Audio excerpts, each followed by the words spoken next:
বুঝতে গেলে তার ঘটে মরণ জ্বালা, হায়রে জোর করিয়া বুঝতে গেলে তার ঘটে মরণ জ্বালা। কেউ বুঝিতে পারে না রে পীর মুর্শিদের খেলা, ববে আল্লাহর ওলির খেলা। 36 বছরে কারো জ্ঞান কি ফুটে না, 6 মাসের কালে কেহ পায়ে যে সুলয়ানা রে ববে, পায়ে যে সুলয়ানা। মুর্শিদে যারে ইচ্ছা তারে দিয়া তো মিলায় তৌহিদের মেলা, মুর্শিদে যারে ইচ্ছা তারে দিয়া তৌহিদ মিলায় তৌহিদের মেলা। কে বুঝতে পারে না রে পীর মুর্শিদের খেলা, বাবে আল্লাহর ওলির খেলা। আমার নবীর পাগলার হাওয়া খিজির আলাইহিস সালামের ঘটনা না ভাঙলে মুসা নবী বুঝতে পারতো না। তদ্রূপ ওলি আল্লাহরা উল্টা পাল্টা কখনো কখনো বিশেষ বিশেষ কারণে তোমাদের রুচির বাইরে, মতের বাইরে, মনের বাইরে এমন কিছু কাজ করে, কোন কাজটা কেন করে সেই জানে, কিন্তু তারা কি সব কিছু যদিও খুলে বলে না। তাই তোমরা যদিও কোনো কারণবশত হইতে পারে তোমার ইমান পরীক্ষা হতে পারে, এটার মধ্যে কোনো রহস্য, যদিও কোনো কিছু শরীয়ত বিরোধীও হয়, সেটা নিয়ে তুমি না জেনে না বুঝে কোনো মন্তব্য করো না, এতে তুমি ক্ষতিগ্রস্ত হবে, ওনারে কিছু নাই। এই জন্য বন্ধুরা আমার ওদের সঙ্গে যে ওরা কি ওদেরকে আল্লাহ পাক রব্বুল আলামিন দুইটা কি দিয়েছেন, দুইটা এই চক্ষুর বাহিরে আরো দুটা চোখ দিয়েছেন, যে এটার নাম হলো অন্তর চক্ষু। অন্তর চক্ষু দিয়ে তারা অনেক কিছু দেখার কারণে, এমনকি অন্তর দিয়ে মাওলার সঙ্গে এই জবান দিয়ে, এই কান দিয়ে মাওলার কুদরতি জবানের কথাগুলো শোনার কারণে তারা অনেক কিছু করে থাকে, তুমি নিজ থেকে তা অনুধাবন করতে পারো না। এই জন্য আল্লাহ পাক রব্বুল আলামিন, তুমি কি সাধারণ মানুষ? কি বলি, আল্লাহ স্তর আর সাধারণ মানুষের স্তর এক নয়, বান্দার বন্দেগী আর বন্ধুর বন্দেগী একরকম নয়। এখানে কি হতে পারে, মাঝে মাঝে রহস্যমূলক পরীক্ষামূলক অনেক কিছু ব্যতিক্রম যদিও হয়, তুমি সেখান থেকে মুখ ঘুরিও না, তুমি ধৈর্য ধারণ করে বসো, কোন এক সময় নিজে নিজে বুঝবে, তাও তোমাকে বুঝিয়ে দেবে। এজন্য পার্থিব জ্ঞান দিয়ে, পার্থিব চিন্তাধারা দিয়ে আল্লাহওয়ালা লোকদেরকে মাপতে। আর সর্বোপরি কথা হলো কি, যেই লোকটা একজন নবী হয়ে, শুধু নবী নয়, তিনি রাসূল। সুবহানাল্লাহ কোন, উনি শুধু নবী নয়, উনি একজন রাসূল। একজন নবী হওয়ার পরে, একজন রাসূল হওয়ার পরও আল্লাহ শিক্ষা দেয়, দুনিয়াতে তোমার একজন মানুষ গুরু লাগবে, অর্থাৎ মুর্শিদ লাগবে। আমি আল্লাহ তোমার সঙ্গে সারাক্ষণ কথা বলি, প্রতিদিনই কথা বলার পর আমি আল্লাহ নিজেই তোমাকে সব শিখাইতে পারতাম। এটা দিয়ে শিক্ষা দিয়েছে, আধ্যাত্মিক কোনো জিনিস হাসিল করতে হলে সরাসরি আল্লাহর দিকে তাকাইও না, সরাসরি কিতাবের দিকে তাকাইও না, একজন কামেল মুর্শিদের চরণ ধরো। এই লাঠির মুজিজার বহু ইতিহাস রয়েছে। এই লাঠি দিয়ে আঘাত করার কারণে নীল নদের ভিতরে রাস্তা হয়ে গেল। এই লাঠির মধ্যে আঘাত করার কারণে যে রাস্তা দিয়ে কি ফেরাউন মুসা কালিমুল্লাহর পিছনে দাওয়া করেছিল, আবার যখন মুসা সেই লাঠি দিয়ে আঘাত করলেন, ওই রাস্তাটা ভেঙ্গে চুরমার হয়ে, ব্রিজটা ভেঙ্গে কি আল্লাহর কুদরতের রাস্তাটা ভেঙ্গে পানিতে পড়ে গেলেন। ওই নীল নদের মধ্যে ডুবে ফেরাউন মারা গেলেন। ওই লাঠিটার ভিতরে বহু পাওয়ার আমার আল্লাহ দিয়েছে। ওই লাঠির ভিতরে একটি পাওয়ার, আর একটি কি মুজিজা আল্লাহ দিয়েছে, ওনার বগলের নিচে হাত দিলে ওখান থেকে তাপ বের হয়, ওইটার মাধ্যমে অনেক মুজিজা উনি প্রকাশ করতে পারতেন। কি করলেন, মুসা কালিমুল্লাহ লাঠিটা হাতের মধ্যে নিয়ে সামনের দিকে যাচ্ছেন। মুসা কালিমুল্লাহ লাঠি নিয়ে হাতের মধ্যে নিয়ে যখন সামনের দিকে যাইতে লাগলেন, এমন সময়ে দেখি গো পাহাড়ের সামনে একটি বড় পাথর, আমার আল্লাহ ডাকে দিয়া কয় মুসা ওই পাথরের মধ্যে তোমার হাতের লাঠি দ্বারা কি করো আঘাত করো, লাঠি দ্বারা হাতের মধ্যে আঘাত করো। আঘাত করার পর এটার ভিতরে কি আছে ভালো করে একটু খেয়াল করো। হযরত মুসা কালিমুল্লাহ সামনের দিকে গেলেন, গিয়ে পাথরের মধ্যে এইভাবে আঘাত করলেন। আঘাত করার সঙ্গে সঙ্গে পাথরটা ফেটে দুই ভাগ হয়ে গেলেন। পাথরটা দুই ভাগ হয়ে যাওয়ার পর পরে দেখে ডিমের ভিতরে যেমনি করে কুসুম থাকে এমনি করে পাথরের ভিতরে বসে বসে একজন আল্লাহর ওলি আল্লাহ আল্লাহ জিকির করতেছে। জোরে বলুন সুবহানাল্লাহ। আল্লাহর জিকির করে। কার জিকির? তোমরা খাওয়া দাওয়া করছো? হ্যাঁ, যাও। আল্লাহর জিকির করে। কার জিকির? আল্লাহর জিকির। ওমা অবাক হয়ে গেল, আমি লাঠি দিয়ে আঘাত করলাম, আঘাত করার পরে পাথর ফেটে দুই ভাগ হয়ে গেল। এই পাথরের ভিতরে মানুষটা ঢুকলো কিভাবে? সে শ্বাস নেই কিভাবে? অক্সিজেন নাই, এটার ভিতরে অক্সিজেন নাই, সে শ্বাসটা কিভাবে নেই? আর থাকলো কিভাবে? বেঁচে আছেন কিভাবে? আবার করে জিকির। আল্লাহ বুঝাতে চাচ্ছেন তুমি নিজেকে বুজুর্গ মনে করেছো, দেখো এখানে ঘটনাটা কি। আল্লাহ পাক রব্বুল আলামিন বুঝানোর চেষ্টা যখন করলেন, এবার আল্লাহ পাক রব্বুল আলামিন বললেন ওই আমার জাকিরের সঙ্গে তুমি কথা বলো। উনি আসসালামু আলাইকুম বলে সালাম দিলেন। আসসালামু আলাইকুম বলে সালাম দেওয়ার পর উনি চোখ খুলে বললেন ওয়ালাইকুম সালাম, আপনি কে? উনি বললেন আমি জামানার নবী হযরত মুসা পয়গম্বর। উনি বের হয়ে তাড়াতাড়ি করে ওনাকে সালাম জানালেন। সালাম দেওয়ার পর জিজ্ঞেস করলো পাথরের ভিতরে আপনি কিভাবে ঢুকলেন? পাথরের ভিতরে আপনি কিভাবে প্রবেশ করলেন? প্রবেশ করার কি কৌশলটা কিভাবে পেলেন বলো হুজুর। ও জামানার নবী মুসা, আমি ওই পাথরের ভিতরে ঢুকেছি। আপনি কি মুসা? কয় হ্যাঁ। আপনি যদি মুসা নবী হয়ে থাকেন, আমি এই পাথরের ভিতরে ঢুকেছি 400 বছর। কয়শো বছর? 400 বছর। কেমনে ঢুকলেন? কই ঢুকি নাই। কি হয়েছে? আমি যখন এই পাথরের ভিতরে বসছিলাম, পাথরটা একদম ছোট ছিল, 2-3 কেজি ওজনের, 2, 3, 4, 5 সর্বোচ্চ 5 কেজি ওজনের একটি ছোট পাথরের মধ্যে বসে জিকির শুরু করলাম। ধীরে ধীরে এটা বড় হয়ে এটার ভিতরে আমি ঢুকে গেলাম। আমি এটার ভিতরে বসেছি 400 বছর হয়েছে। 400 বছর এটা বড় হয়ে আমি এটার ভিতরে ঢুকে গেছি। আমি যখন বসছিলাম এত বড় ছিল না। হযরত মুসা কালিমুল্লাহ বলল এটার ভিতরে তুমি কিভাবে বেঁচে আছো? কো আল্লাহর কুদরতে। এটার ভিতরে তুমি কি খাওয়া দাওয়া কিভাবে করেছো? কিছু খাই নাই। তুমি কি খেয়ে এটার ভিতরে জিন্দেগি কাটিয়েছো? মুসা কালিমুল্লাহ বললেন এটার ভিতরে আমি শুধু আমার আল্লাহর জিকির খেয়ে বেঁচে আছি। আল্লাহর জিকির খেয়ে বেঁচে আছি। বলল তুমি এত বড় দরজা কোথায় পেলে? তুমি কি কোনো নবী? কয় না, আমি কোনো নবী না, নবীর কোনো বাপও না, নবীর কোনো ছেলেও না। আমি হইলাম কি? আমি হইলাম একজন সাধারণ মানুষ। আমি এ পর্যন্ত এসেছি 2 জনের কারণে। একটি হলো আমার মুর্শিদের দোয়ায়, আর একটি হলো আমার কি মায়ের দোয়ায়। জোরে বলুন সুবহানাল্লাহ। 3 মানুষের দোয়া, 3টি মানুষের দোয়া। কি? 1 নম্বরে মা বাবা, 2 নম্বরে উস্তাদ, 3 নম্বরে কি? 3 নম্বরে হলো পীর ও মুর্শিদ। ওনাদের দোয়ার কারণে আল্লাহ মানুষের কি জীবন পর্যন্ত পরিবর্তন করে দেন। ঠিক না বেটি? এখন এই যে অবস্থাটা, তখন উনি বুঝতে পারলেন। আমি ভেবেছিলাম যে আমি অনেক বুজুর্গ লোক, এখন দেখলাম এই জামানায় আমার চেয়ে বুজুর্গ লোক, আরো অহংকারটা ভেঙে গেল।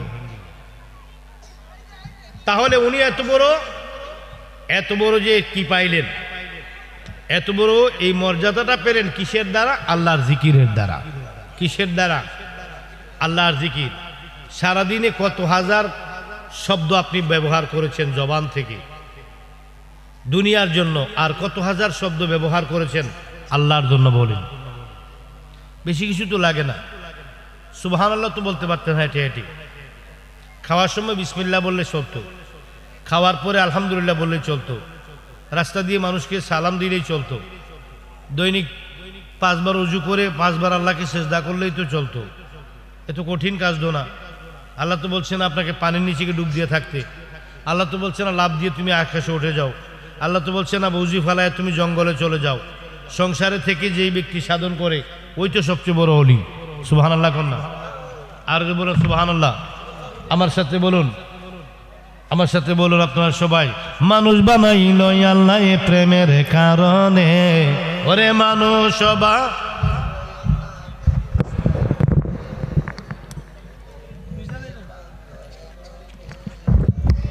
প্রেমের ডুরি বান্দরে মুর্শিদের সং। মানুষ বানাইল আল্লাহ প্রেমের কারণে, মানুষ বানাইল আল্লাহ প্রেমের কারণে। প্রেমের ডুরি বান্দরে মুর্শিদ নে, হায় রে প্রেমের ডুরি বান্দরে মোর। আল্লাহ বানাইল যতই জাতি, ওরে চলে না তার প্রেম ফিরিতি। আল্লাহ বানাইলেন, আরে চলে না তার প্রেম প্রীতি। অবশেষে বানায় মানুষ প্রেমের কারণে, ওরে অবশেষে বানায় মানুষ প্রেমের কারণে। প্রেমের হায় রে প্রেমের ডোরে বান্দরে মুর্শিদের সং। মানুষ বানাইল আল্লাহ প্রেমের কারণে, ওরে মানুষ বানাইল আল্লাহ প্রেমের কারণে। ওরে প্রেমের ডোরি বান্দরে মুর্শিদের সনে, হায় রে প্রেমের ডোরি বান্দরে মোর। মানুষে মানুষে খেলা, ওরে যেই সুরতে কামেলে ওয়ালা। ওরে মানুষে মানুষে খেলা, ওরে যেই সুরতে কামেলে ওয়ালা। ওরে নূর হইয়া আসলেন নবী মানব ভবনে, ওরে নূর হইয়া আসেন নবী মানব ভবনে। প্রেমের ডোরে বান্দরে মুর্শিদের সনে, হায় রে প্রেমের ডোরে বান্দরে মুর্শিদের সনে। মানুষ বানাইল আল্লাহ প্রেমের কারণে, ওরে মানুষ বানাইল আল্লাহ প্রেমের কারণে। হায় হায় প্রেমের ডোরে বান্দরে মুর্শিদের সনে, হায় হায় প্রেমের ডোরে বান্দরে মুর্শিদের সনে। ولقد خلقناكم ثم صورناكم، ولقد خلقناكم ثم صورناكم। আল্লাহ নিচ্ছরতে বানাই মানুষ দেখো কোরআনে, আল্লাহ নিচ্ছরতে বানাই মানুষ দেখো কোরআনে। হায় হায় প্রেমের ডোরি বান্দরে মুর্শিদের সনে, হায় হায় প্রেমের ডোরি বান্দরে মুর্শিদের সনে। মানুষ বানাইল আল্লাহ প্রেমের কারণে, ওরে মানুষ বানাইল প্রেমের কারণে। প্রেমের ডোরি বান্দরে মুর্শিদের সনে, রে প্রেমের ডোরি বান্দরে মুর্শিদের সনে। আল্লাহ বানাইল যতই জাতি, চলে না তার প্রেম প্রীতি। আল্লাহ বানাইল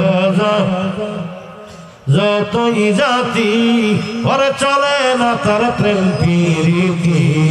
ওরে অবশেষে বানাই মানুষ দেখো কোরআনে, ওরে অবশেষে বানাই মানুষ দেখো কোরআনে। প্রেমের ডোরি বান্দরে মুর্শিদের সনে, হায় রে প্রেমের ডোরি বান্দরে মুর্শিদের সনে। চিৎকার মেরে বলুন সুবহানাল্লাহ, সুবহানাল্লাহ, আরো জোরে বলুন সুবহানাল্লাহ। সুবহানাল্লাহ। বন্ধুরা আমার, এবার কি করলেন? হযরত মুসা কালিমুল্লাহ বুঝতে পারলেন, জি আমি বড় জ্ঞানী নই। এবার জ্ঞানের দ্বিতীয় ধাপের মধ্যে পরীক্ষা করার জন্য আল্লাহ পাক রব্বুল আলামিন আরেকটি আদেশ তিনি কি দিলেন? কি আদেশ? মনে মনে করে তুমি মনে করেছো তুমি কি আমি আল্লাহ পাক রব্বুল আলামিন তাওরাত কিতাব দিয়েছি, তোমাকে তাওরাত কিতাব দিয়েছি, তাওরাত কিতাবের ভিতরে যতগুলো ইলম, এই সমস্ত ইলমগুলো হলো ইলমে শরীয়ত। ইলমে শরীয়ত, ইলমে শরীয়ত দিয়ে তুমি কি করতে পারবে না? ইলমে শরীয়ত দিয়ে তুমি সফল হতে পারবে না। ইলম দুই প্রকার, একটা হলো প্রকাশ্য ইলম আর একটা হলো গুপ্ত ইলম। ওই গুপ্ত ইলম হাসিল করার জন্য তুমি কাউকে না কাউকে গুরু মানতে হবে, মুর্শিদ মানতে হবে, অভিভাবক মানতে হবে। তো কোথায় পাবো? কই যাও, আমি যেভাবে বলি এইভাবে যাও।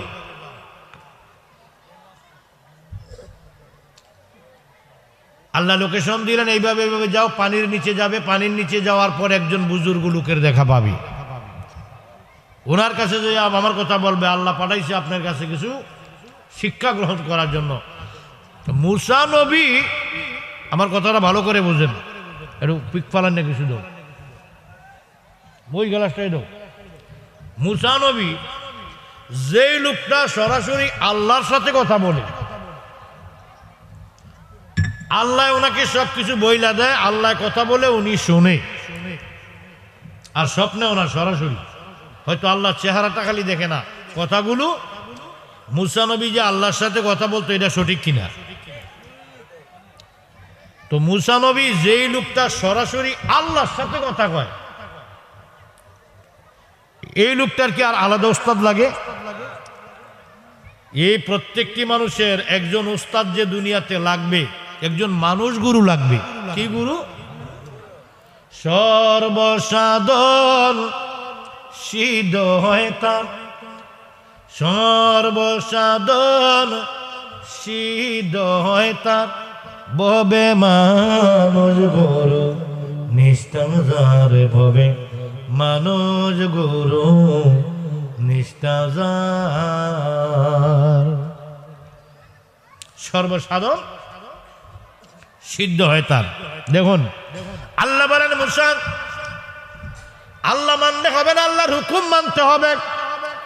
ইবলিস কি করে নাই? আল্লাহ মেনেছে কিন্তু আল্লাহর হুকুম মানে নাই। আল্লাহ মানছে, আল্লাহ মানার মধ্যে কোনো বেজাল ছিল না, কিন্তু আল্লাহর হুকুম মানে নাই। মুসা কালিমুল্লাহ হুকুম মানছে, কিন্তু ইবলিস শয়তান হুকুম মানে নাই। যে লোকটা আল্লাহর সঙ্গে কথা কয়, ওই লোকটা বলতে পারবো, আল্লাহ গো যা বলার তুমি বইলা দাও, আরেকজনের কাছে আমি কিরে সরাসরি তোমার সাথে আমি যেহেতু কথা বলি, আরেকজনকে কেন উস্তাদ মানতে হবে? উস্তাদ কি তোমার তো বড় নাকি? মানতাম না। মুসা হুকুম মানছে, এই জন্য হয়েছে কালিমুল্লাহ। সুবহানাল্লাহ কও, আল্লাহু আকবার কও। ওই পাহাড় জলে সুরমা হইল তবু মুসা জলে না, প্রেম তো মরে না, প্রেম করিয়া প্রেমিক মরে বাইরে, প্রেম তো মরে না। আল্লাহু আকবার বলেন। মুসা জলে না। মুসা কি? ফেরাউন ডুবে গেছে, নমরুদ ধ্বংস হইছে, আবু জাহেল ধ্বংস হইছে। ইমানদার কখনো ধ্বংস হয় না। আল্লাহর অবাধ্য যারা, তারা ধ্বংস হয়। আল্লাহর অবাধ্য যারা, তারা কি হয়? ধ্বংস হয়। কামেল পীরের মুরিদানরা কি হয় না? পরীক্ষা করে কিন্তু ধ্বংস হয় না। ঠিক কিনা বলুন? তুফানে ভক্ত যদি তাকে বাঙ্গা করে, আরে দয়াল দরদি মুর্শিদ সে গরকা করে, অনাহার থাকলে সানে ইসরাইল শেখাইতে নাকি পারে, সে বিনে তোর বান্ধব নাই রে কঠিন হাসরে, ওরে সে বিনে তোর বান্ধব নাই রে কঠিন হাসরে। আল্লাহু আকবার। আল্লাহ বলেন মুসা তুমি যাও, আমার কাছ থেকে যা পেয়েছো এগুলো হলো ইলমে শরীয়ত। ইলমে মারিফত হাসিল করতে একজন মুর্শিদ লাগবে, গুরু লাগবে। কোথায় পাবো? ওই নদীর পারে যাও, নদীর পারে যাইয়া নদীর মধ্যে তুমি লাঠি দিয়ে আঘাত করো, রাস্তা হয়ে যাবে। রাস্তা হলে পানির নিচে গিয়ে ওই রাস্তাটা পানির নিচে গিয়ে ঠেকবে। ওখানে গিয়ে একজন বুজুর্গ লোকের দেখা পাবে। ওই বুজুর্গ লোককে সালাম দিয়ে তুমি কি করবে? সালাম দিয়ে কথা বলবে। উনি যা বলবে তাই মানবে, ওনার অবাধ্য হবে না। তাহলে তুমি কি করবে? ইলমে মারিফত, ইলমে মারিফত আত্মার জ্ঞান তুমি হাসিল করতে পারবা। তোমাকে তাওরাতের মধ্যে যা বললাম এইগুলা হলো প্রকাশ্য জ্ঞান, এইগুলা হলো শরীয়ত, এগুলা হলো তুমি মুসার শরীয়ত। তোমার উম্মতের জন্য এইগুলো হলো শরীয়তের বিধান। আর বন্ধু তুমি তোমার মাঝে আমার মাঝে যে কি রয়েছে, আল্লাহ এবং বান্দার মধ্যে দূরত্ব রয়েছে, ওই দূরত্ব কাটার জন্য তোমার একজন মানুষ গুরু লাগবে, মুর্শিদ লাগবে। ও রসিলায় তুমি আমি আল্লাহকে, তোমার ওই কলবের ভিতরে তুমি আমার আল্লাহ, আমি আল্লাহকে দেখতে পাবে। মুসা বলেন রব্বি আরনি, আল্লাহ বলেন লান তারানি। মুসা বলেন আল্লাহ তোমাকে দেখতে চাই। আল্লাহ বলেন তুমি আমাকে এই চোখ দ্বারা দেখতে পারবে না। যদি তুমি আমাকে দেখতে চাও অন্তরের চোখ দিয়ে দেখতে পারবে। আর অন্তরের চোখ আমি নিজে সরাসরি দেই না, একজন মুর্শিদের মাধ্যমে দেই। মুর্শিদ তোমায় খুঁজব না গো বন জঙ্গলে যাইয়া, মুর্শিদ তোমায় খুঁজব না গো বন জঙ্গলে যাইয়া। আমার মাঝে আমার মুর্শিদ আছে যে লুকাইয়া, বলো আমার মাঝে আমার মুর্শিদ আছে যে লুকাইয়া। মুর্শিদ তোমায় খুঁজব না গো বন জঙ্গলে যাইয়া, বলো মুর্শিদ তোমায় খুঁজব না গো বন জঙ্গলে যাইয়া। আমার মাঝে আমার মুর্শিদ আছে গো লুকাইয়া, বলো আমার মাঝে আমার মুর্শিদ আছে গো লুকাইয়া। তোমার ভিতরে তুমি আমি আল্লাহকে দেখতে পাবি যদি তোমার কি কাশ্ম খুলে যায়, কলব জিন্দা হয়ে যায়। আর যদি তোমার কি অন্তর চক্ষু খুলে যায়। ও মুসা, মানুষের চোখ দুই প্রকার, এক প্রকার মাত্র দুইটা চোখ। কিন্তু হক্কানি কামেল ওলি যারা, কামেল হক্কানি লোক যারা, এই চর্ম চক্ষুর ভিতরে আরো দুইটা চক্ষু আছে, ওইগুলোর নাম অন্তর চক্ষু। অন্তর চক্ষু যার কাছে আছে সে 18,000 মাখলুকাত দেখে, আমি আল্লাহকেও দেখে। সে শুধু কি আমি আল্লাহর সৃষ্টির ভিতরে পানির নিচে কি আছে তাও দেখে, আকাশের উপরে কি আছে তাও দেখে, মাটির নিচে কি আছে তাও দেখে, যে দিকে দৃষ্টি দেয় তা দেখে। দেখার ক্ষমতা দিয়েছি আমি আল্লাহ। যাও সেখানে উনি ওনার সাথে নিলেন, একজন সাথী নিলেন, সাথীর নাম হলো ইউসা ইবনে নুন। ইউসা ইবনে নুন, ইউসা ইবনে নুনকে নিলেন। 3টি বাজা করা বড় বড় কই মাছ লইলেন। কই মাছগুলো অনেক বড় বড়, একটি মাছ খেয়ে কি একবারে খাওয়া শেষ করা সম্ভব নয়। এত বড় কই মাছ লইলেন ভাজি করে। কই মাছগুলো নিয়ে নদীর পারে যখন গেলেন, নদীর পারে যাওয়ার পর হযরতে মুসা কালিমুল্লাহর ঘুম আসলো। ডাক দিয়ে বলে ইউসা ইবনে নুন, ব্যাগ কি করো? আমার গায়ের চাদরটা বিছিয়ে ব্যাগটা আমার, ব্যাগটি আমার মাথার নিচে দাও, একটু ঘুমাবো, তুমিও ঘুমাও। দীর্ঘ সময় হাঁটতে হাঁটতে ক্লান্ত হয়ে গেছি, ঘুমাও। বলার পরে দুইজনই একসাথে শুয়ে পড়লেন নদীর পাড়ে। নদীর পাড়ে শোয়ার পরে দুইজনের চোখের মধ্যে আল্লাহর পক্ষ থেকে ঘুম এসে গেল। আল্লাহর পক্ষ থেকে ঘুম আসার পর তারা ঘুমিয়ে গেলেন। দীর্ঘ সময় পর তাদের ঘুম ভাঙল। ঘুম ভাঙার পর হযরত মুসা কালিমুল্লাহ বলেন, ইউসা ইবনে নুন রে, থলে থেকে একটি কই মাছ বের করে দুজনে মিলে খাই, দুজনে মিলে খাই। পেটের মধ্যে বড় খিদা লেগেছে।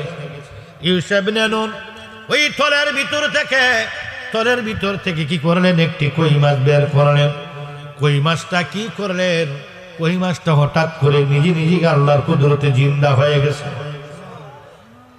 জিন্দা হওয়ার পরে কই মাছটাকে ধরে রাখতে পারে না, কই মাছটা একটা মোড়া দিয়ে হাত থেকে বের হয়ে লাফ দিয়ে পানির ভিতরে নেমে গেলেন।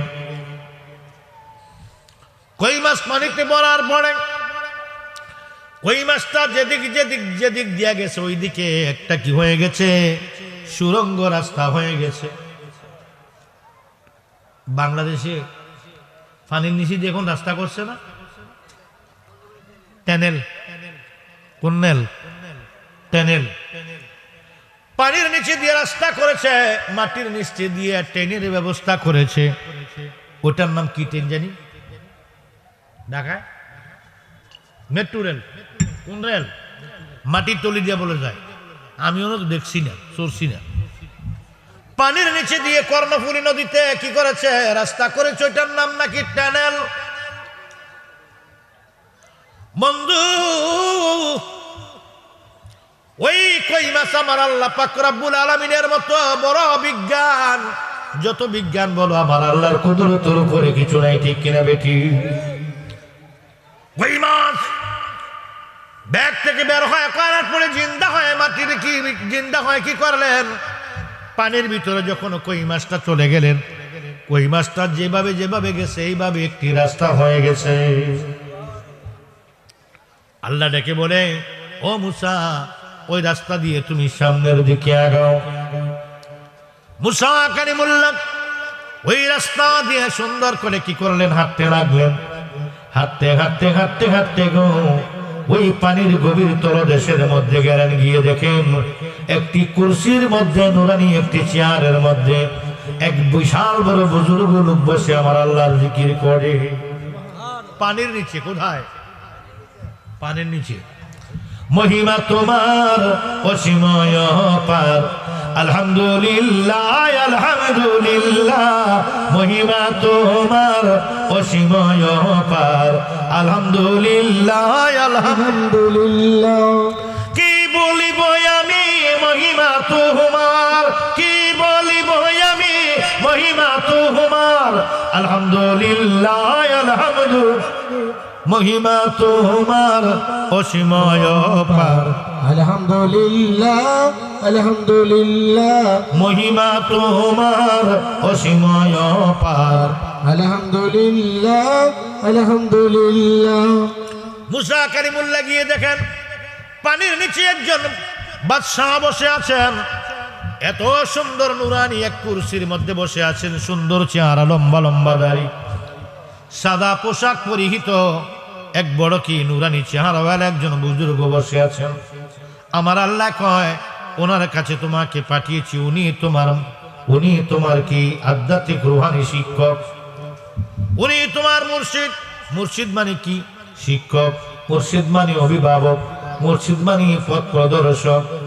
ওনাকে যে সালাম দাও। মুসা কালিমুল্লাহ যে ওনাকে সালাম করেন। সালাম করার পরে মুসা বললেন, রব্বুল আলামিন আমাকে পাঠিয়েছেন আপনার দরবারে কিছু শিক্ষার জন্য। আপনি আমাকে কিছুদিন আপনার সহচর্যে রাখার জন্য অনুরোধ করছি। বলল, ঠিক আছে, তুমি আমার সঙ্গে থাকতে পারবে, তবে শর্ত আছে।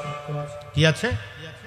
যদি আমার শর্ত মানো তাহলে থাকতে পারবে, শর্ত না মানলে থাকতে পারবে না। কই কি? তুমি আমার সঙ্গে থাকার কারণে ভালো দেখো আর মন্দ দেখো, ভালো দেখো আর মন্দ দেখো, যা কিছু দেখো, কিন্তু কোনো প্রশ্ন করতে পারবে না। প্রশ্ন করা নিষেধ। আচ্ছা ঠিক আছে, প্রশ্ন করা কি নিষেধ? প্রশ্ন করো না। আচ্ছা ঠিক আছে, চলো আমার সঙ্গে। এবার নতুন এক রাস্তা দিয়ে তিনি সামনের দিকে যাইতে লাগলেন। হযরতে যার কাছে গেলেন তিনির নাম হলো হযরতে খিজির আলাইহিস সালাম। খিজির আলাইহিস সালাম মুসাকে নিয়ে সামনের দিকে আগাচ্ছেন। অনেকখানে যাওয়ার পরে একটি নতুন কি হইল, সমতল ভূমি পাওয়া গেল। সমতল ভূমি পার হতে কিছুক্ষণ কি হাঁটার পরে দেখে একটি সুন্দর কি রয়েছে, খাল রয়েছে। খাল খালের মধ্যে থই থই করা পানি, ওই খালের এক পারের ভিতরে সুন্দর একটি নৌকা, নতুন একটি সুন্দর নৌকা, খুব সুন্দর করে তৈরি করা হয়েছে। মাত্র মনে হয় এই মাত্র নৌকাটি বানিয়ে এই মাত্র এনে রাখা হয়েছে। ওই নৌকার মধ্যে হযরত খিজির আলাইহিস সালাম উঠলেন। উঠে মুসা নবীকে বললেন উঠার জন্য। মুসা নবী উঠলেন। উঠার পরে মুসা নবী বললেন তুমি আমার সঙ্গে ওঠো। উঠলেন। ওঠার পরে এই পার থেকে হযরত খিজির আলাইহিস সালাম ওই পারের মধ্যে গেলেন। এই পার থেকে ওই পারে যাওয়া বলল মুসাকে, বলল মুসা তুমি নামো। মুসা আলাইহিস সালাম নেমে গেলেন। নেমে যাওয়ার পরে কি খিজির আলাইহিস সালামের হাতের মধ্যে একটি লাঠি ছিল। লাঠির গোড়াটা ছিল কি একদম তো তার কাটা কি লোহার মতো। লাঠির গোড়াটা ছিল তার কাটার মতো, একদম কি মাথাটা একদম চিকন এবং শক্ত। মুসা আলাইহিস সালামকে বলল তুমি নামো। নামার পরে খিজির আলাইহিস সালাম নামার আগে খুব জোরে কি করলেন, ওই লাঠি দিয়ে জোরে আঘাত করলেন। লাঠি দিয়ে আঘাত করার পরে নৌকাটা ছিদ্র হয়ে গেল। ছিদ্র হওয়ার পরে তিনি হাঁটতে লাগলেন। মুসা কালিমুল্লাহ একটু রাগী মানুষ ছিল। মুসা কালিমুল্লাহ বললেন এটা কি করলেন, এটা কি করলেন? এত সুন্দর নৌকাটা মনে হয় আজকে বানাইয়া মাত্র আনছে, এটাতে পারও হইলেন, ছিদ্র করে দিলেন, এটা কি করলেন? এটা কি আপনার ধর্ম? উনি বললেন চুপ, আমি কি তোমাকে শর্ত দিয়ে আনি নাই? আমি বলি নাই যে কোনো প্রশ্ন করা যাবে না? আচ্ছা আমার ভুল হয়ে গেছে, মনে ছিল না, থাক আর করবো না। তো ঠিক আছে চলো সামনের দিকে। অনেক দূর যাচ্ছেন যাচ্ছেন যাচ্ছেন যাচ্ছেন যাচ্ছেন, রাস্তা দিয়ে হাঁটতে হাঁটতে যায়। হঠাৎ করে দেখে রাস্তার পাশে কিছু ছেলেরা খেলাধুলা করে। অনেক ছেলেরা খেলাধুলা করে। খেলাধুলা করা অবস্থায় ছেলেগুলোর কাছে গেলেন। ছেলেগুলোর নিকটে যাইয়া একটি ছেলেকে খেলা অবস্থায় ওনার লাঠি দিয়ে হযরত খিজির আলাইহিস সালাম জোরে মাথায় আঘাত করলেন। মাথায় আঘাত করার সঙ্গে সঙ্গে ছেলেটা মারা গেল। ইন্না লিল্লাহি ওয়া ইন্না ইলাইহি রাজিউন। মুসা কালিমুল্লাহ বরদাস্ত করতে পারে নাই, আবার চিৎকার মেরে উঠে বলল এটা কি করলাম, এটা কেন করলাম? ছেলেটা কোনো অন্যায় করেনি, নিষ্পাপ শিশু, অল্প বয়সী একটি ছেলে খেলাধুলা করছে, আপনি তার মাথাটা ফেটে মেরে ফেললেন। সে কি অন্যায় করেছে? তার কোনো অন্যায় নাই, অযথা ছেলেটা মেরে ফেললেন, এটা কি করলেন? হযরত খিজির আলাইহিস সালাম রাগ করে এবার জোরে ধমক দিয়ে বললেন ও মুসা তুমি সত্যটা কি তোমার মনে নেই? আমি তোমাকে আসার পূর্বে বলেছিলাম তুমি যে কোনো প্রশ্ন যেন না করো। আবার কেন প্রশ্ন করলে? একবার প্রশ্ন করলা নৌকার সময়, আবার তুমি কেন প্রশ্ন করলা কাকে কেন মারলাম? মুসা কালিমুল্লাহ বলে না না আর করবো না, মনে নাই, ভুল হয়ে গেছে, আর করবো না, চুপ। বল ঠিক আছে চুপ, আর করবো না। সামনের দিকে আবার হাঁটতে লাগলেন। সামনের দিকে হাঁটতে হাঁটতে হাঁটতে হাঁটতে অনেক দূর যাওয়ার পরে দেখেন রাস্তার পাশে একটি মাটির ঘর, দেওয়ালটা ফাটা ফাটা ফাটা একটি দেওয়াল। দেওয়ালটা পরে পরে অবস্থায়, নড়বড়ে অবস্থার মধ্যে, কি খুব ঝুঁকিপূর্ণ অবস্থার মধ্যে আছে। খিজির আলাইহিস সালাম হাতের লাঠি দিয়ে এমন ভাবে আঘাত করলেন, ওই ঝুঁকিপূর্ণ ফাটা ওয়ালটা ভেঙ্গে পড়ে গেলেন, ঘর ভেঙ্গে গেলেন। মুসা কালিমুল্লাহ ওই দ্বিতীয়বারের মতো আবার তিনি কেঁপে উঠে বললেন এটা কি করলেন, এটা কি করলেন? উনি এবার হযরত খিজির আলাইহিস সালাম এবার আর ক্ষমা করতে পারেনি, চিৎকার মেরে বলে এই মুসা আমি বলেছিলাম আমার সঙ্গে যেতে হলে কোনো প্রশ্ন করা যাবে না। নৌকার সময় তুমি প্রশ্ন করলাম, বাচ্চাটার সময় প্রশ্ন করলাম, এখনো প্রশ্ন করলাম, তুমি ব্যাগ চলে যাও এখান থেকে, চলো তোমাকে নিয়ে আর আগানো যাবে না, চলো গুরু বলে উল্টা পথে আবার হাঁটতে লাগলেন।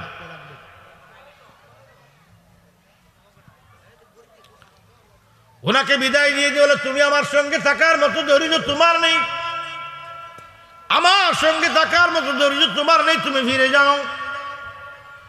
চুপ করে রইলেন। মুসা বললেন, ঠিক আছে, আমি বুঝতে পারিনি, আমি কেন প্রশ্ন করব না? আপনি ভালো একটি নৌকা ভেঙে ফেললেন, একটি ছেলে মেরে ফেললেন, একটি ভালো ঘর আপনি কি করলেন, একটি কি প্রস্তুতকৃত একটি ঘরকে আপনি ধাক্কা দিয়ে ফেললেন। আমি সহ্য করতে পারি নাই, তবে আপনি সত্য দিয়েছেন, আমি মানতে পারি নাই। ঠিক আছে, আমি বুঝতে পারি না, আমি ধৈর্য ধারণ করতে পারি না। বলার পরে হযরত খিজির আলাইহিস সালাম বললেন, চলো, তুমি আর আমার সঙ্গে থাকার মতো কোনো কি নাই, আমার সঙ্গে থাকার মতো কি তোমার ধৈর্য তোমার মধ্যে নাই, চলো। তবে তোমাকে জানিয়ে দিচ্ছি আমি কেন নৌকাটা ভাঙলাম, আর কেন ঘর ভাঙলাম, আর কেন ছেলেটাকে মারলাম, বলে দিচ্ছি শোনো। আমি যে এলাকা দিয়ে যাচ্ছিলাম, নৌকা চড়ে যে এলাকা দিয়ে যাচ্ছিলাম, ওই এলাকার মধ্যে একজন ছিল জালিম জমিদার। নতুন কোন বউ যদি এই এলাকার মধ্যে দিয়ে যেত, আর যদি মেয়েটা বেশি সুন্দরী হতো, মেয়েটাকে আটকে স্বামীর কাছ থেকে ছিনিয়ে এসে রেখে দিত। এত বড় জালিম, এজন্য তার নজরের মধ্যে যেটা সুন্দর লাগবে, এই কি তার নজরের মধ্যে যেটা সুন্দর লাগবে, এটা সে তার লাগবে, এটা কাউকে ব্যবহার করতে দেয় না। নৌকা নয়, মানুষের ঘরের বিবি পর্যন্ত জোর করে নিয়ে আসে। তার চোখে যাকে ভালো লাগবে সে অন্য কাউকে দিতে দেয় না, জালিম বাদশা। এই মাত্র একটি নৌকা বেঁধে নদীর মধ্যে এনে, খালের মধ্যে এনে, ছোট্ট একটি নদী খাল বলা হয়, খালের মধ্যে সে মাত্র রাখলেন। নৌকাটা এত সুন্দর, তোমার চোখেও সুন্দর লেগেছে, আমার চোখেও লেগেছে। যদি নৌকাটা ওই জালিম বাদশার নজর একবার পড়ে যায়, নৌকাটা নিয়ে যাবে। নৌকার মালিকটা বড় গরিব, সেই নৌকাটা দিয়ে মানুষ পারাপার করে তার পেট চলবে, জীবিকা নির্বাহ করবে। এই নৌকার উপরে, নৌকার ইনকাম দিয়ে তার ছেলে মেয়েরা খাবার খাবে, রুটি খাবে। এই জন্য নৌকাটাকে ছিদ্র করে দিয়েছি। যতই সুন্দর হোক না কেন, এই ছিদ্রটা থাকার কারণে নৌকাটা জালিম বাদশা নিবে না। এই নৌকাটা দিয়েছে পানি সিঁচে পানিগুলো কি করে পরিষ্কার করে পানিগুলো শেষ করে নৌকাটা দিয়ে কে মানুষ পারাপার করে দুইটা পয়সা রুজি করে তার বাচ্চাদেরকে নিয়ে খেতে পারবে। তাই আমি নৌকাটাকে জালিম বাদশা যেন না নেয়, এই জন্য আমার হাতের লাঠি দিয়ে ছিদ্র করে দিয়েছি। মুসা কয়, বুঝছি, আমি বুঝতে পারি নাই, এই জন্য রাগ করেছি। ঠিক আছে হুজুর, রাস্তার পাশে জীবন্ত একটি ছেলেকে আপনি কি করেছেন? প্রহার করে লাঠি দিয়ে মাথায় আঘাত করলেন। আঘাত করার পরে বাচ্চাটা মরে গেল, তার কারণ কি? উনি বললেন, বাচ্চাটা বড় হয়ে একজন জালিম হবে, বাচ্চাটা বড় হয়ে এত জালিম হবে, এত দুষ্ট হবে, এত আল্লাহর নাফরমান বান্দা হবে, এত অন্যায় করবে, এত জুলুম করবে, এত অন্যায় করবে, অবিচার করবে, জিনা করবে, ব্যভিচার করবে, মদ্যপান করবে। বাচ্চাটা জামানার মধ্যে সবচেয়ে নাম করে একটি কুখ্যাত বাচ্চা হবে। তার কারণে তার মা বাবা সহ জাহান্নামে যাবে। তার মা বাবা ভালো মানুষ, তার মা বাবা পরহেজগার, তার মা বাবা বড় আল্লাহ ভক্ত, এবং কি শুধু মা বাবা নয়, তার পরিবার বর্গ সহ তার করবে জাহান্নামের মধ্যে যাবে। ওই জাহান্নামে যেন তারা না যায়, সে তো কি মাসুম অবস্থায় যদি মরে যায় তার কোনো বিচার হবে না। এক নম্বরে মাসুম অবস্থায় তাকে মেরে জাহান্নাম থেকে তাকেও বাঁচিয়ে দিলাম, তার মেয়ে কি তার নিষ্পাপ মা বাবাকেও বাঁচিয়ে দিলাম, না হয় তার উসিলায় তার পরিবার বর্গ সবাই জাহান্নামী হতো। একজনের পাপের আরেকজনে পায়। সন্তান অন্যায় করলে মা বাবাকে পায়, মা বাবা অন্যায় করলে তার সন্তানও পায়। এই জন্য আল্লাহ কোরআনে বলেন, ইয়া আইয়ুহাল্লাযীনা আমানু, হে আমার বিশ্বাসী বান্দারা, ও আমার ইয়া আইয়ুহাল্লাযীনা আমানু, হে আমার বিশ্বাসী বান্দারা। চুপ, এই বসো, ওই দেখ ওই শুরু করছে কি, এই সর সর সর, কু আনফুসাকুম ওয়াহলিকুম নারা, আল্লাহ বলেন জাহান্নামের আগুন থেকে তুমি নিজে বাঁচো, তোমার আহালকে বাঁচাও। নিজে জান্নাতে যাওয়ার জন্য চেষ্টা করো, নিজে তরিকাপন্থী, নিজে অলির পাগল, ছেলে মেয়েদের খবর নাও না, ছেলে মেয়ের নিয়ে দাও ওই এমন প্রতিষ্ঠানে, এমন লোকের কাছে, এমন জায়গায় আত্মীয়তা করো, এমন প্রতিষ্ঠানে পড়াও যেখান থেকে তোমাকে কিছুদিন পরে তোমাকেই ধোলাই করবে, এমন জায়গায় নিয়ে দাও, সেটার জন্য দায়ী তুমি। আল্লাহ বলেন কু আনফুসাকুম ওয়া আহলিকুম নারা, তুমি তোমার জাহান্নাম থেকে নিজে বাঁচার চেষ্টা করো না, তোমার আওলাদকেও বাঁচাও। হযরত খিজির আলাইহিস সালাম বলেন ওই বাচ্চাটা তার আওলাদ সহ জাহান্নামে যেত, গুনাহ থেকে বেঁচে যাওয়ার কারণে বাচ্চাটা জান্নাতে যাবে, এমনকি বাচ্চাটার মা বাবাও জান্নাতে যাবে, এই জন্য আমি তাকে প্রহার করে মৃত্যু দিয়েছি। কে হলো বুঝতে পারলাম। হুজুর এবার বলেন ওই বাচ্চার ব্যবস্থাটা, বাচ্চার ঘটনাটা বুঝলাম, নৌকার ঘটনা বুঝলাম, ওই ঘর কেন আপনি ভাঙলেন, তার কারণ কি, এটার মধ্যে কি রহস্য? মুসা নবী দুর্বল হয়ে আসছে, মাথা নত করে চুপ করে শুনছে। হযরত খিজির আলাইহিস সালাম বলছেন মুসা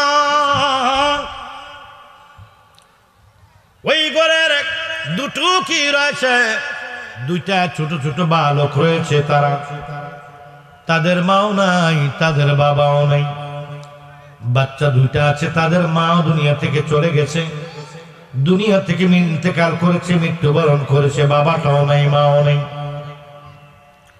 এরা বড় গরিব মানুষ, এই ঘরের দেয়ালের গাঁথনির ভিতরে স্বর্ণ মুদ্রা রয়েছে, ওরা নিজেও জানে না, ওদের মা বাবা রেখে গেছে, রেখে যাওয়া স্বর্ণ মুদ্রাগুলো দেওয়ালের ভিতরে বাচ্চাগুলো জানে না, যে কোনো মুহূর্তে দেওয়ালটা ভেঙে যাবে, দেওয়ালটা ভেঙে গেলে রাস্তার পথচারীরা সেই স্বর্ণ মুদ্রাগুলো নিয়ে যাবে, স্বর্ণ মুদ্রাগুলো বাচ্চাদের তারা পাবে না, অন্য লোকের হাতে পড়বে, অন্য লোকে নিয়ে যাবে, অতএব তাদের সম্পদটা তারা পেল না, তাদের মা বাবার রেখে যাওয়া সম্পদ। এই জন্য আমি হযরত খিজির ধাক্কা দিয়ে দেয়ালটা ফেলে দিয়েছি, বাচ্চাদের কি করার জন্য, বাচ্চারা যেন পায়। আমি যে মাত্র দেওয়ালটা ভেঙে দিলাম, দুইটা বাচ্চা আসলো, সেটার মধ্যে কি ফাটল ধরলো, দেওয়ালটা যখন ভেঙে গেল, তুমি দেখেছো সেখানে স্বর্ণ মুদ্রাগুলো পাওয়া গেল, বাচ্চাদের হাতে তুলে দিলাম। যদি আমি দেওয়ালটা না ভাঙতাম, তাহলে বাচ্চাদের হাতে আমি মুদ্রাগুলো তুলে দিতে পারতাম না। এই হলো ঘটনা। সেই জন্য আমি 3টা কর্ম করেছি। এই জন্য বলুন, আমার সঙ্গে বলুন, কেউ বুঝিতে পারে না রে পীর মুর্শিদের খেলা, ববে আল্লাহর ওলির খেলা। বলুন, কেউ বুঝিতে পারে না রে পীর মুর্শিদের খেলা, ববে আল্লাহর ওলির খেলা। জোর করিয়া বসতে গেলে তার ঘটে মরণ জ্বালা, আরে জোর করিয়া বসতে গেলে তার ঘটে মরণ জ্বালা। কেউ বুঝিতে পারে না রে পীর মুর্শিদের খেলা, ববে আল্লাহর ওলির খেলা। 36 বছরে কারো জ্ঞানা কি ফুটে না, 6 মাসের কালে কেহ পায়ে যে সুলয়ানা রে ববে, পায়ে যে সুলয়ানা। মুর্শিদে যারে ইচ্ছা তারে দিয়া তো মিলায় তৌহিদের মেলা, মুর্শিদে যারে ইচ্ছা তারে দিয়া তৌহিদ মিলায় তৌহিদের মেলা। কে বুঝতে পারে না রে পীর মুর্শিদের খেলা, ববে আল্লাহর ওলির খেলা। বুঝতে পারে না রে পীর মুর্শিদের খেলা ববে আল্লাহর ওলির খেলা চাইলে কেহ পীরের বস্তু দিতে নাহি পারে উপযুক্ত হইলে গদ পারে না রে পীর মুর্শিদের খেলা ববে আল্লাহর ওলির খেলা আমার নবীর পাগলার হাওয়া খিজির আলাইহিস সালামের ঘটনা না ভাঙলে মুসা নবী বুঝতে পারতো না। তদ্রূপ ওলি আল্লাহরা উল্টা পাল্টা কখনো কখনো বিশেষ বিশেষ কারণে তোমাদের রুচির বাইরে, মতের বাইরে, মনের বাইরে এমন কিছু কাজ করে, কোন কাজটা কেন করে সেই জানে, কিন্তু তারা কি সব কিছু যদিও খুলে বলে না। তাই তোমরা যদিও কোনো কারণবশত হইতে পারে তোমার ইমান পরীক্ষা হতে পারে, এটার মধ্যে কোনো রহস্য, যদিও কোনো কিছু শরীয়ত বিরোধীও হয়, সেটা নিয়ে তুমি না জেনে না বুঝে কোনো মন্তব্য করো না, এতে তুমি ক্ষতিগ্রস্ত হবে, ওনারে কিছু নাই। এই জন্য বন্ধুরা আমার, ওদের সঙ্গে যে ওরা কি, ওদেরকে আল্লাহ পাক রব্বুল আলামিন দুইটা কি দিয়েছেন, দুইটা এই চক্ষুর বাহিরে আরো দুটা চোখ দিয়েছেন, যে এটার নাম হলো অন্তর চক্ষু। অন্তর চক্ষু দিয়ে তারা অনেক কিছু দেখার কারণে, এমনকি অন্তর দিয়ে মাওলার সঙ্গে এই জবান দিয়ে, এই কান দিয়ে মাওলার কুদরতি জবানের কথাগুলো শোনার কারণে তারা অনেক কিছু করে থাকে, তুমি নিজ থেকে তা অনুধাবন করতে পারো না। এই জন্য আল্লাহ পাক রব্বুল আলামিন, তুমি কি সাধারণ মানুষ? কি বলি, আল্লাহ স্তর আর সাধারণ মানুষের স্তর এক নয়, বান্দার বন্দিগি আর বন্ধুর বন্দিগি একরকম নয়। এখানে কি হতে পারে, মাঝে মাঝে রহস্যমূলক পরীক্ষামূলক অনেক কিছু ব্যতিক্রম যদিও হয়, তুমি সেখান থেকে মুখ ঘুরিও না, তুমি ধৈর্য ধারণ করে বসো, কোনো এক সময় নিজে নিজে বুঝবে, তাও তোমাকে বুঝিয়ে দেবে। এজন্য পার্থিব জ্ঞান দিয়ে, পার্থিব চিন্তাধারা দিয়ে আল্লাহওয়ালা লোকদেরকে মাপতে। আর সর্বোপরি কথা হলো কি, যেই লোকটা একজন নবী হয়ে, শুধু নবী নয়, তিনি রাসূল। সুবহানাল্লাহ কোন, উনি শুধু নবী নয়, উনি একজন রাসূল। একজন নবী হওয়ার পরে, একজন রাসূল হওয়ার পরও আল্লাহ শিক্ষা দেয়, দুনিয়াতে তোমার একজন মানুষ গুরু লাগবে, অর্থাৎ মুর্শিদ লাগবে। আমি আল্লাহ তোমার সঙ্গে সারাক্ষণ কথা বলি, প্রতিদিনই কথা বলার পর আমি আল্লাহ নিজেই তোমাকে সব শিখাইতে পারতাম। এটা দিয়ে শিক্ষা দিয়েছে, আধ্যাত্মিক কোনো জিনিস হাসিল করতে হলে সরাসরি আল্লাহর দিকে তাকাইও না, সরাসরি কিতাবের দিকে তাকাইও না, একজন কামেল মুর্শিদের চরণ ধরো। সুবহানাল্লাহ বলুন। এজন্য আমরা মুর্শিদ ধরেছি বা ধরবো বা ধরেছি, ধরে বসে থাকলে হবে না, ক্লাস করো, বুঝো। আইলাম গেলাম, পাইলাম, খাইলাম, দেখলাম, শুনলাম, কিছুই বুঝলাম না। এজন্য আজকে আমি বলে গেলাম, মাইকের বারবার সেটিংয়ের পরিবর্তন করার কারণে আমি আজকে ধারাবাহিকভাবে উপস্থাপনাটা সুন্দর করে করতে আমার বিঘ্ন হয়েছে। হইলো দইল ঠিক, একটু দেরি করে হইল, এখন তো ঠিক আছে, খুব সুন্দর সাউন্ড দিচ্ছে এখন। হ্যাঁ, ভেজালটা মনে হয় মাইক্রোফোনই ছিল এটাতে। এখন এই মাইকটা অনেক ভালো, আমি কিন্তু মাইকের বদনাম করছি না, আগেই বলছি, এটা আমার পরিচিত, এটা দিয়ে আমি অনেক প্রোগ্রাম করেছি, অনেক ভালো মেশিন, ভালো আয়োজন, ভালো বক্স, ভালো, তারপরে কি করে রে ওই ঘরনগুলো ভালো। হয়তো তাদের সেটিংয়ে অথবা কোনো মানে এরা কাজের মধ্যে কোনো ডিস্টার্ব দিয়েছে, এরা হয়তো বুঝে না এটা।